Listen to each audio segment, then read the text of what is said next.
일단 여기까지 내용을 잠깐 요약을 하자면, 사람을 뽑거나 정치할 때는 항상 그거 해야 된다.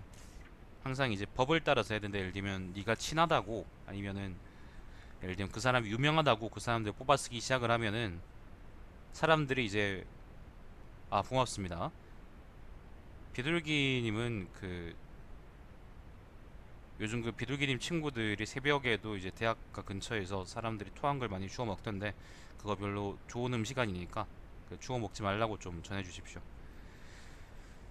자, 아무튼 원칙 없이 이제 뭐예요, 유명한 사람 혹은 뭐 왜 사람 사귀기 좋아하는 그런 사람 있잖아. 유명한 사람이나 아니면 당파를 따져서, 아니면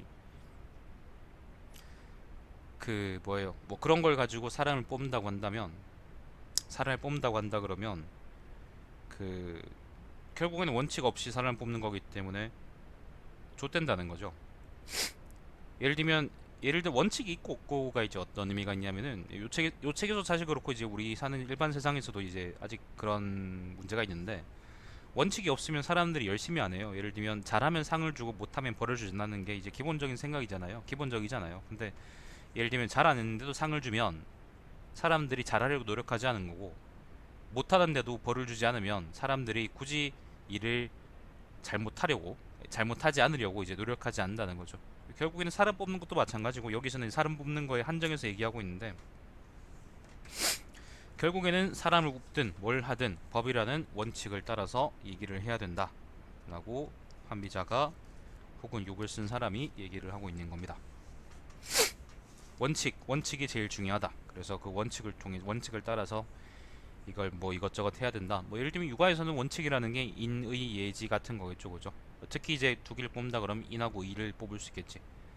도가에서는 도라고 할 수 있는데, 사실은 도가에서의 도라는 건 좀 많이 모호한 거기 때문에 도가라는 것 자체가 좀 모호합니다. 근데 법가에서의 원칙이라는 거는 이제 법에 해당하는 거죠. 어떤 사상에는 원칙이라는 게 있습니다. 근데 그 원칙이 이제 어떤 형태냐에 따라서 이제 서로 싸우게 되는 거죠. 목가에서는 원칙이라는 게 겸상의 겸교리 그러잖아요. 서로 사랑하고 서로 이익을 나눈다. 목가의 원칙은 법가가 동의할 수 없습니다. 서로 사랑한다고 해서 그 사람이 일을 잘하는 게 아니고 나라가 잘 다스려지는 게 아니기 때문에. 반대로 도가의 원칙을 가지고 육아가 동의할 수 없죠. 사람들을 속박하지 않는다고, 혹은 이제 사람들을 속박하지 않는다거나 뭐 그렇게 이제 그렇게 다스린다고 해서 이제 사람들이 잘 다스려지는 것은 아니기 때문에, 사람들한테 육아에서는 이제 예나 인을 배워서 가르쳐서 이제 뭐예요, 그걸 체득하도록 해야 된다고 주장을 하겠죠.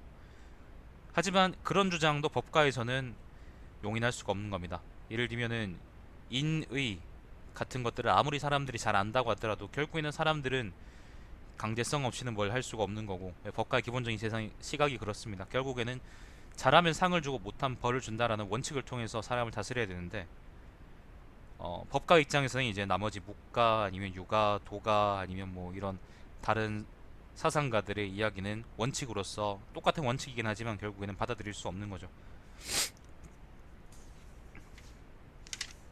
아무튼 뭐 어렵지 않은 얘기입니다. 결국에는 요 한비자는 법을 중심으로 다스려야 된다, 법을 원칙으로 삼아야 된다는 얘기를 계속 반복하고 있는 거예요.